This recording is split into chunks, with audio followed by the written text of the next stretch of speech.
l'éducation populaire, on peut dire qu'on peut le penser de deux manières différentes. Soit c'est une éducation qui est dirigée vers une partie du peuple qui serait le populaire, auquel cas effectivement on va penser une espèce de vulgarisation des savoirs à l'adresse d'une fraction de la population qui serait par essence en fait en dessous finalement, hein. Et donc ça c'est une vision qui existe. Ou alors l'éducation populaire au contraire, c'est l'idée d'une éducation qui a une valeur pour tous, pour l'ensemble de la population, et qui va corriger les effets négatifs des modes de transmission classiques qui, eux, auraient tendance à privilégier une certaine élite. Voilà, c'était ça mon introduction. À présent, ce qu'on peut dire, c'est que donc, à partir du XIXe siècle, en France et en Europe en général, émerge une prise de conscience du monde ouvrier dans le sens en fait d'un mouvement qui est à la fois le monde ouvrier, justement. Le mouvement ouvrier se constitue comme monde, c'est-à-dire qu'il devient conscient de lui-même, au travers notamment d'instruments politiques et culturels et liés à l'éducation. Donc, vont se mettre en place des systèmes de relais en fait, intellectuels pour promouvoir l'émancipation de la classe ouvrière. Alors notamment en France, il y a deux instruments qui vont être principaux, c'est la bourse du travail, la création des bourses du travail, et ce qu'on va appeler aussi les universités populaires. Et en fait, ce qui est intéressant, c'est que ces deux... Alors, il n'y a pas que ça, je le dirai après, hein, mais il y a essentiellement ce qui est intéressant, c'est que les bourses du travail et les universités populaires, en fait, finalement, dans leur création en tout cas, témoignent de la dualité dont je parlais tout à l'heure. Alors, Trône, c'est ça, Fernand Pelloutier, hein, Fernand Pelloutier ici présent. Alors, pourquoi c'est écrit en allemand? Je ne sais pas, parce que Fernand Pelloutier, en fait, est français. Fernand Pelloutier, c'est le créateur des bourses du travail. Alors, Fernand Pelloutier, c'est un syndicaliste extrêmement important, enfin, c'est une figure importante du syndicalisme français au XIXe siècle, et c'est un anarchiste, on peut le dire, hein, c'est une grande figure de l'anarchisme. Alors, quand je dis, voilà, il est né en 1867, il est mort en 1901, donc 33 ans, vie extrêmement courte, il est mort de la tuberculose, hein, ce qui à l'époque était tout à fait, j'allais dire classique, mais c'est un petit peu malheureux de le dire comme ça. Il est l'auteur notamment d'un ouvrage très important, en fait, qui s'appelle « La vie ouvrière en France », qu'il a coécrit avec son frère Maurice. Maurice qui lui a préexisté, mais que voulez-vous, en fait, c'est Ferdinand, n'importe quoi. C'est Fernand qui a eu toute la gloire, en fait. Ça, on ne sait pas pourquoi.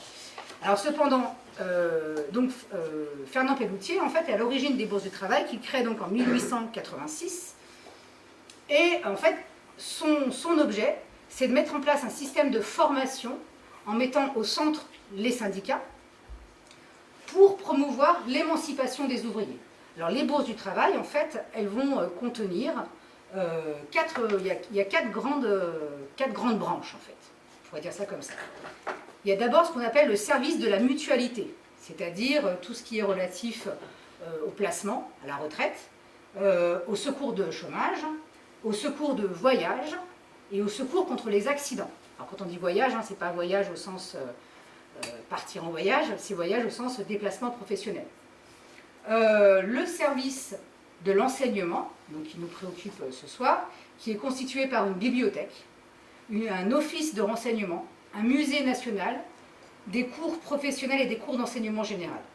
Alors, ce qu'on appelle aussi à l'époque le service de la propagande, c'est-à-dire des études statistiques et économiques sur le monde ouvrier justement, les créations de syndicats industriels, agricoles et maritimes, des sociétés coopératives et les conseils de prud'homme. Et enfin, très important pour Fernand Pelloutier, le service de résistance, qui s'occupe du mode d'organisation des grèves et de l'agitation. Alors quand je dis très important, c'est parce que c'est à partir, paradoxalement, de ce service de résistance que Fernand Pelloutier pense comme centrale l'idée de l'éducation populaire. C'est-à-dire que résister pour Fernand Pelloutier, ça va être en fait rendre compréhensible aux ouvriers ce qu'il appelle la science de leur malheur. Alors la science de leur malheur, c'est-à-dire la connaissance théorique des conditions d'oppression. Donc ça passe par des cours de technique en fait, hein, ça passe par des définitions de la machine aussi, comment les machines peuvent mieux faire apparaître la pensée, comment le travail manuel et le travail intellectuel peuvent mieux coïncider. Et puis des moyens aussi, une fois qu'on connaît bien le système d'oppression, on peut aussi parvenir à établir des moyens de lui résister.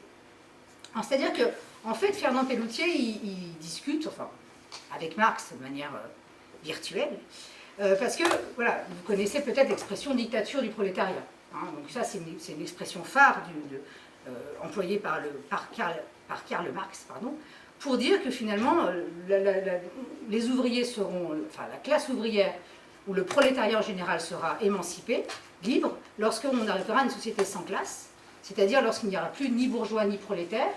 Et pour ce faire, il faut aboutir à ce qu'il appelle donc la dictature du prolétariat, mais lui, évidemment, quand il dit ça, il entend aussi utiliser les moyens de la violence politique.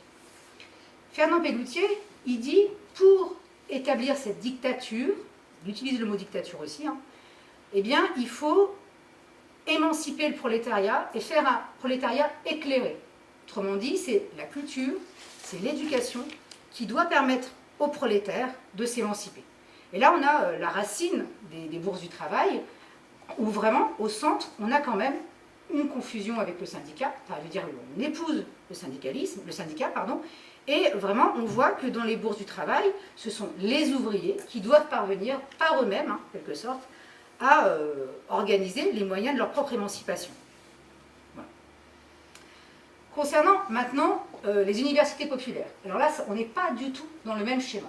Alors, les universités populaires, elles naissent un peu plus tard, en 1899, avec l'affaire Dreyfus. Et là, en fait, c'est une réponse des intellectuels, pour le coup, issus de la classe bourgeoise, mais plutôt libéraux, et qui vont se dire, zut, finalement, nos savoirs échappent aux classes populaires. Et il faudrait rendre nos savoirs accessibles aux classes populaires. Donc on voit déjà que ce n'est pas la même chose.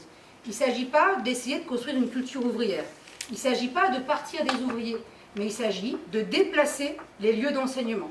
Donc plutôt que de les faire à l'université, on va par exemple demander aux bourses du travail de nous héberger.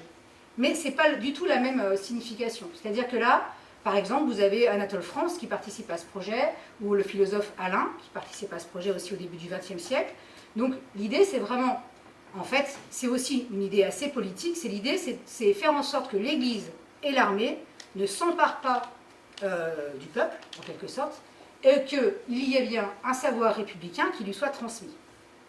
Voilà. Donc ça, c'est la naissance des universités populaires. Alors, les bourses du travail vont résister jusqu'à aujourd'hui, bon an, mal an. Aujourd'hui, elles sont beaucoup moins centrées sur la dimension formatrice, mais elles existent quand même. Les universités populaires vont connaître un sort beaucoup plus chaotique, puisque après la Première Guerre mondiale, il n'y en a plus, quasiment. Et notamment, elles ne résistent pas à l'ambiguïté principale qui est que, précisément, ce sont quand même des intellectuels qui vont avoir du mal à comprendre réellement le monde ouvrier.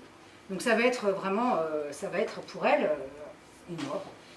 Mais une mort dont elles vont ressusciter dans les années 60-70 en France, notamment, en Alsace, où là c'est vraiment le bastion des universités populaires.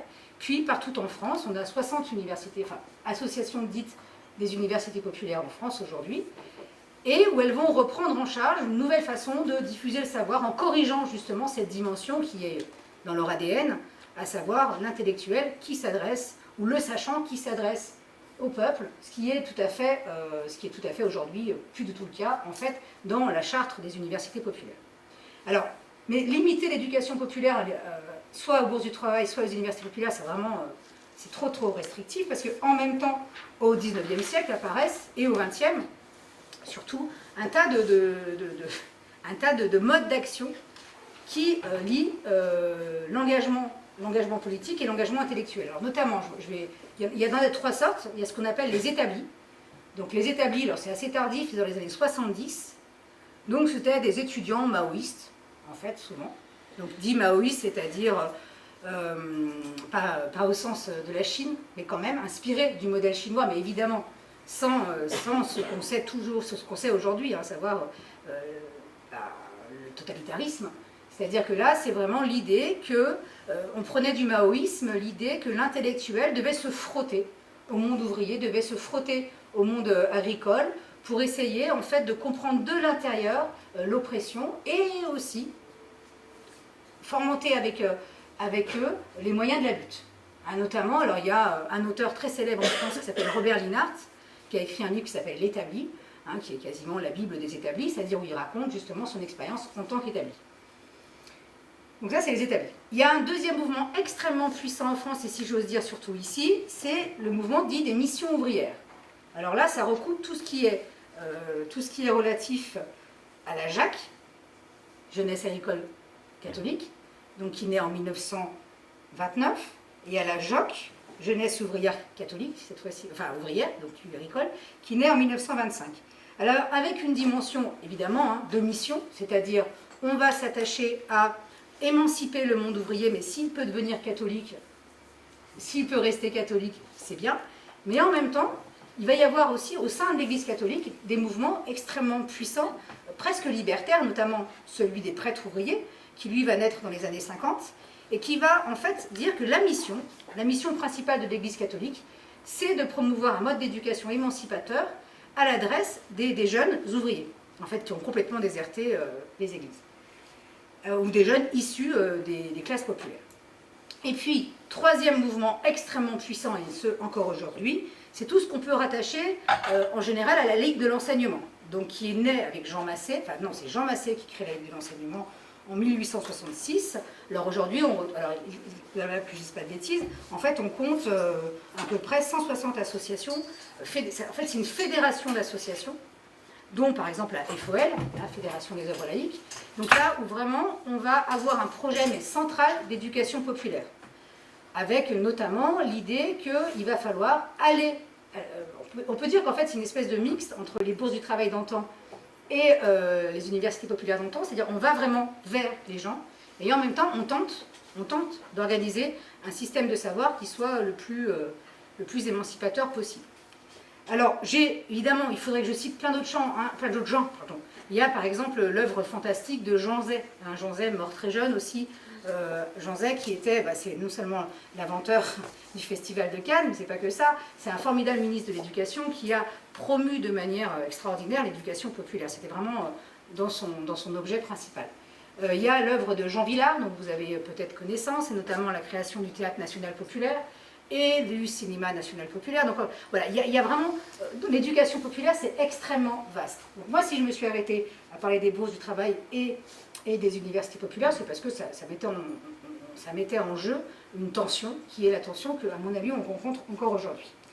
Alors, deuxième aspect que je voulais aborder, c'est du coup celui qui est posé par cette tension, à savoir la place de l'intellectuel. Alors, cette place de l'intellectuel, elle est posée très tôt, en 1927, en fait, il va se créer en fait un groupe d'éducation populaire par les intellectuels eux-mêmes, alors des intellectuels, j'ose le dire quand même, pour le coup, de gauche, à l'époque ça vraiment, syndicalistes révolutionnaires en général, et ils vont être invités par les syndicats à donner des cours à la Bourse du Travail en réponse à l'échec des universités populaires. Alors ça va être un truc assez étonnant, parce que les intellectuels vont quand même venir assez massivement. Attention, on va leur dire, vous venez, mais surtout, l'enjeu, c'est absolument pas votre promotion personnelle. C'est-à-dire qu'on va demander aux intellectuels de ne plus jouer aux intellectuels. C'est-à-dire que là, c'est une réponse à l'échec des universités populaires.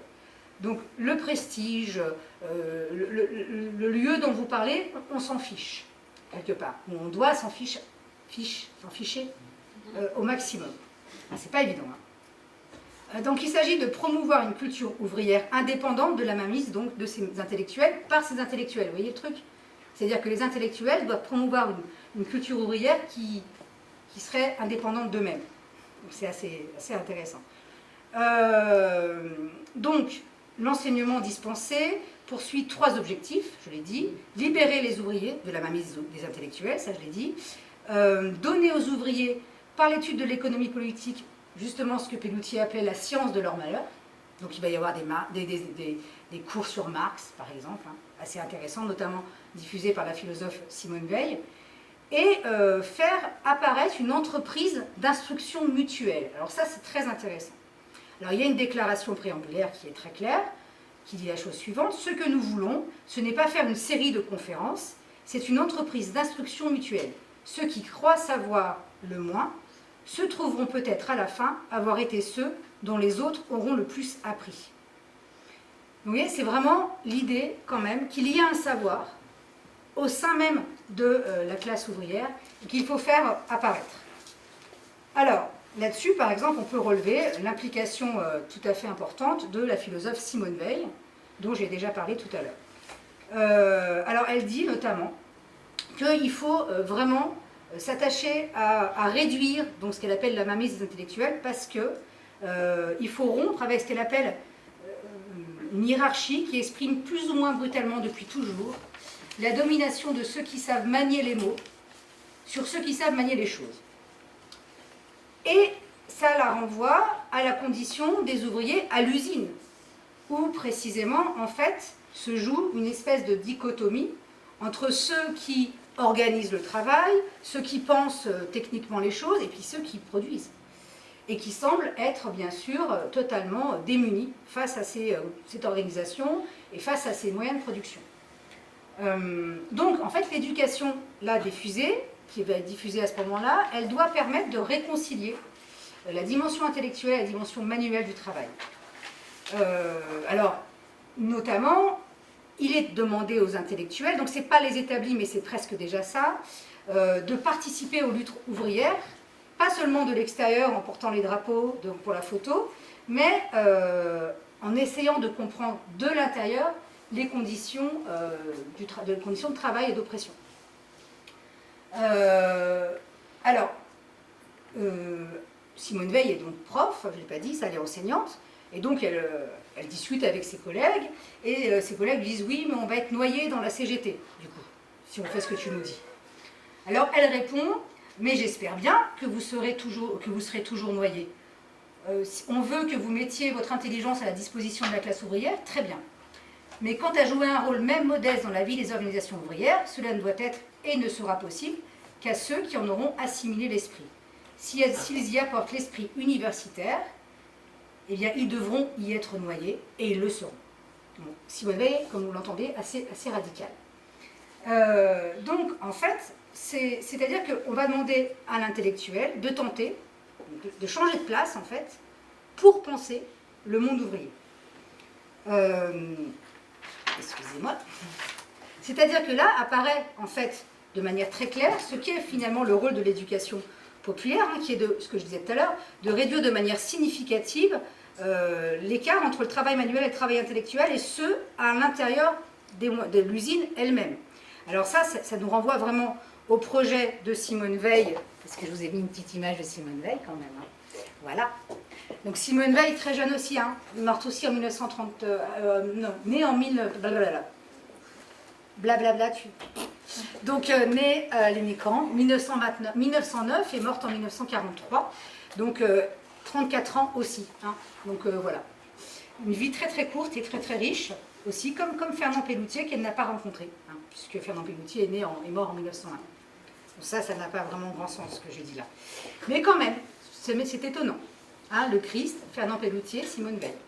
Ça fait comme les 27, mais ça c'est chez les rockers. Vous savez, ceux qui sont morts à 27 ans. Ben, il y a aussi ceux qui sont morts à 33 ou 34 ans. Ben, je ne sais pas pourquoi. Enfin, je n'ai pas de réponse à ça. C'est juste une question. C'est une question. Ésotérique ce soir? Non, non. Alors, de toute façon, ça fait longtemps que j'ai plus 34 ans. Alors, je ne vais pas mourir sur scène, du coup. Bref, je reviens à Simone Veil. Donc, Simone Veil, que vous voyez ici, en tenue ouvrière, justement, c'est pour ça que cette photo est intéressante. Simone Veil va s'engager à l'usine pendant une année. Alors, s'engager à l'usine, ça veut dire tout et n'importe quoi, donc je vais le préciser. En 1934, pendant un an. Alors à l'époque, c'est vraiment des conditions de travail qui sont très difficiles. Simone Veil a une condition physique déplorable, donc c'est vraiment une expérience très très difficile physiquement. Et cependant, elle rédige tous les jours un journal d'usine, dans lequel elle va recenser, alors non pas simplement son expérience, parce qu'en fait, c'est pas ça qui est intéressant de son point de vue, mais ce qui se passe à l'usine, et donc elle va essayer de mettre au jour, de révéler ce qu'on peut appeler justement le malheur ouvrier. Donc elle va percevoir que ce malheur, ce n'est pas une question uniquement d'exploitation économique, c'est une question, hein, parce qu'on ne sait jamais combien on va être payé, si on va être payé, plus ou moins, alors quand on est une femme en plus, ça en rajoute, mais c'est surtout une question d'humiliation, et d'humiliation au sens intellectuel, c'est-à-dire que en fait, l'ouvrier est sans cesse sous le joug de chefs dont il ne comprend pas nécessairement le sens de l'ordre qui est donné, au sens où il ne peut pas le penser. C'est-à-dire que c'est comme s'il avait un être complètement capricieux au-dessus de lui qui faisait que aboyer. Et dans les caprices, il y a aussi des machines. Les machines dont on ne comprend pas forcément le fonctionnement, j'en parlais tout à l'heure. Et notamment, elle a un camarade qui s'appelle Jaco, qu'elle aime bien, dont elle parle beaucoup, et qui dit, alors il est très sympathique, en plus il va toujours aider les autres, alors c'est pas du tout le cas de beaucoup, parce que c'est très compliqué. Mais en tout cas, lui, elle dit, voilà, il a un rapport magique à la machine. Elle marche pas. Il fait des petits bricolages, puis ça fonctionne. Et en plus, le problème, c'est quand ça fonctionne pas, ben, on va moins vite et du coup, on perd de l'argent. Donc, elle dit qu'un moyen de libération fondamentale, ce serait de connaître ce fonctionnement, justement. Hein, ce serait de pouvoir être aussi un peu technicien, par exemple. Donc, elle va promouvoir un mode de résistance, qui soit un mode de résistance, elle aussi, par l'éducation, par la connaissance. Alors là-dessus, ça fait écho à des modes de résistance qui existent déjà. Hein, par exemple, il y a la fameuse perruque. Je ne sais pas si vous connaissez. La perruque, c'est en fait la perruque ouvrière. C'est des ouvriers qui vont... Alors, c'est pas... non, ça n'a rien à voir avec ça. Moi aussi, au début, j'ai cru, mais c'est pas ça. La perruque ouvrière, je ne sais pas pourquoi ça s'appelle perruque, parenthèse. C'est en fait des ouvriers qui vont qui vont chipper, en fait, hein, chaparder des outils, chaparder des petits bouts de bois, chaparder que sais-je encore dans l'usine, qui vont se mettre dans un petit coin de l'usine et qui vont créer leurs petits établis. Donc il y en a qui vont faire des jouets, il y en a qui vont faire des... Et parfois, à la fin d'une carrière, ça fait un truc extraordinaire. Hein. Et en fait, c'est un moyen de résistance parce que on va réutiliser les outils et on va en faire quelque chose qui a du sens pour soi. Et sans jamais tellement vendre, hein, c'est pas ça l'enjeu. L'enjeu, c'est se réapproprier quelque chose pour qui, enfin, nous, ça n'a pas de sens du tout pour soi. Vous voyez ce que je veux dire? Un autre mode de résistance qui est très intéressant, que je vais évoquer tout de suite avec vous, et c'est par exemple la musique. La musique, notamment en Angleterre. Alors, je vais tâcher. Je pense que ça va marcher. Je vais vous passer un petit extrait d'un documentaire extraordinaire qui a passé cet été sur Arte, qui s'appelle L'histoire du monde ouvrier. Donc moi je les ai vus évidemment. Donc c'est de Stan, c'est un cinéaste qui s'appelle Stan Neumann, et c'est génial parce que ça reprend toute l'histoire du monde ouvrier en Europe. Donc je vous montre l'extrait dont je vous parle. Il était encore en stock sur... Et il était encore en stock. Tu pourras nous envoyer le lien? Bien sûr. Alors là... De jeunes ouvriers anglais, fin des années 50. Comme leurs parents, ils travaillent à l'usine ou à la mine. Mais grâce au plein emploi, ils gagnent bien mieux leur vie. Quand ils sortent en bande, ils s'habillent en veste longue à col de velours, vaguement inspirés des dandies de l'époque édouardienne. D'où leur surnom, Fady Boys. Autre signe distinctif, leur passion pour une nouvelle musique venue des États-Unis, le rock and roll. Dans de nombreux foyers industriels, on voit un engouement d'abord pour le rock'n'roll américain à partir de 1956. Puis dès le début des années 60, la communauté ouvrière se reconnaît dans le rhythm and blues américain. C'est difficile à définir. Il n'y a pas que les paroles. Il y a aussi quelque chose dans la musique elle-même qui entre en résonance avec l'aliénation que l'on ressent sur le lieu de travail et au sein de la communauté. Mais on se servait également de cette musique d'une autre façon. Moi en tout cas, et sans doute beaucoup d'autres mineurs, la musique nous aidait à tenir jusqu'à la fin de la journée. Parmi les postes que j'ai eus, il y en avait un où je me retrouvais assez seul, à l'écart.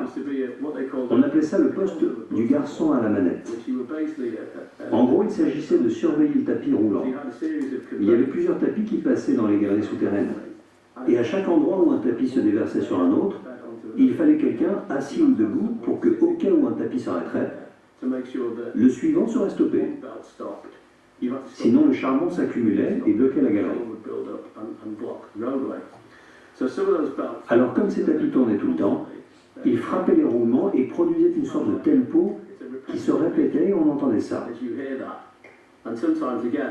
Alors parfois, on avait notre stratégie d'adaptation. On se récitait un morceau de rock ou une chanson en suivant ce rythme qui se répétait. Et parfois, c'est très étrange, je choisissais un disque selon sa longueur, en fonction du temps qu'il me restait à travailler. Je savais par exemple qu'un album de Bruce Springsteen durait entre 40 et 50 minutes. Alors je chantais toutes les paroles dans ma tête quand je savais qu'il me restait juste 50 minutes de travail. La musique exprimait donc notre sentiment d'aliénation, mais c'était aussi une stratégie pour tenir le coup dans la nuit. Voilà. 1963. Non, voilà. Donc j'ai trouvé ça très intéressant, puisque notamment il est question, alors pas simplement là pour le coup d'éducation, mais bien sûr de culture, d'émancipation. Donc la culture, c'est-à-dire la musique, par exemple, qui est quand même une donnée totalement universelle, et là un moyen de résistance qui est tout à fait pertinent. Hein. Voilà, donc voilà, j'ai trouvé que ce petit témoignage était tout à fait intéressant pour dire aussi que l'éducation populaire, c'est évidemment pas simplement la transmission d'un savoir unilatéral, c'est aussi toute une culture spécifique qui naît aussi d'une certaine aliénation, comme il le dit très bien, et en même temps qui fait se rencontrer l'art, la musique, là en l'occurrence c'est la musique, mais ça pourrait être autre chose, et une condition particulière qui est la condition des ouvriers. Donc ça me fait arriver à mon troisième petit point, hein, et la question justement de ce qu'on peut appeler la culture humaine. Alors ça c'est une notion qui a un peu vieilli, mais que voulez-vous? Elle est née dans le syndicalisme révolutionnaire, justement donc au début du XXe siècle, et en fait c'est Marcel Martinet, qui est Marcel Martinet? Marcel Martinet, qui était en fait le directeur de la rubrique littéraire à l'Humanité, qui est un syndicaliste, qui a beaucoup milité aussi avec Simone Veil notamment, qui a participé notamment à une revue qui s'appelle La Révolution prolétarienne. Et Marcel Martinet, en fait, explique qu'il faut promouvoir non pas une culture qui soit spécifiquement adressée aux ouvriers et pour les ouvriers. Si on veut produire l'émancipation de tous, il faut, dit-il, promouvoir, alors il a une expression qui est, voilà, promouvoir la vérité contre la propagande.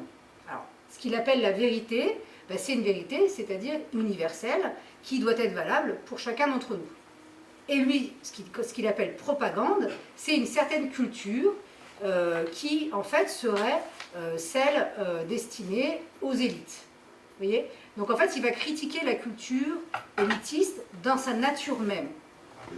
Et ça, en fait, c'est intéressant, puisque ça veut dire que, en fait, essayer de faire apparaître une culture universelle, ça va être renforcer le patrimoine culturel qui se transmet de génération en génération à l'occasion du travail qu'on va faire avec le peuple. C'est-à-dire, le peuple, on ne va pas lui servir de la soupe, de la sous-soupe, pour ainsi dire. On ne va pas faire de la vulgarisation, au sens le plus bête de vulgarisation, c'est-à-dire en faisant quelque chose de très simple, de très simplifié, parce qu'on aura en face de soi des gens qui ne seraient pas capables de comprendre, mais on va tenter de traduire, donc plutôt que vulgarisation, on va faire de la traduction, c'est-à-dire on va tenter de traduire des éléments qui appartiennent à la culture universelle, de manière à ce que ça soit digérable par un ouvrier qui a travaillé 8 heures dans une usine ou 15 heures dans une mine, et que ça puisse lui dire quelque chose. Voilà. Donc ça, c'est vraiment un effort qui est très très important à élaborer, et que, à mon avis, on doit toujours continuer à élaborer. Face à ça, par exemple, vous allez... voilà. C'est l'idée, en fait, que, par exemple, alors Simone Veil va très loin là-dedans, elle dit que certaines conceptions, par exemple, la tragédie grecque, et ben, par exemple, elle dit, je ne sais pas trop fois que je dis par exemple, et ben, ça peut particulièrement rentrer en résonance avec le malheur ouvrier. Parce que l'ouvrier, elle nous dit la chose suivante, excusez-moi, je recherche la citation exacte. Voilà, alors elle dit ça. Quelle intensité de compréhension pourrait naître d'un contact entre le peuple et la poésie grecque, qui a pour objet presque unique le malheur. Seulement, il faudrait pouvoir la traduire et la présenter. Par exemple, un ouvrier qui a l'angoisse du chômage, enfoncé jusqu'à la moelle des os, comprendrait Philoctète quand on lui enleva son arc et le désespoir avec lequel il regarde ses mains impuissantes. Or, cette possibilité de lecture est son privilège. De la même façon, il comprendrait quel acte a fin. Ce qu'un bourgeois, y compris les éditeurs de l'édition Budet, est absolument incapable de comprendre. Ça, c'est le point de vue de Simone Veil. Et peut-être, alors ça c'est un rêve absolu, peut-être qu'à partir de cette compréhension, lui-même pourrait traduire cette compréhension aux bourgeois auxquels il pourrait s'adresser. Vous voyez comment là, on pourrait effectivement évoquer la notion de culture humaine. Mais alors, ça demande un effort de traduction et de retraduction quasiment systématique. Alors on voit bien comment cette question est très très actuelle, alors un peu moins, même si on remonte par exemple dans les années 80 en France, on voit bien comment il y a eu toute une discussion autour des fameuses voies de garage. Vous savez, les lycées professionnels qui étaient réservés aux jeunes issus de l'immigration notamment, ou aux classes populaires, en fait, encore une fois, qui ne devaient pas avoir accès au sacro-saint lycée général, par exemple. Et on retrouve sans cesse ce débat. Donc ça reste absolument crucial, cette question de l'éducation populaire. Et c'est la raison pour laquelle je suis très contente de vous avoir présenté ceci aujourd'hui. Voilà. Et je m'arrêterai là.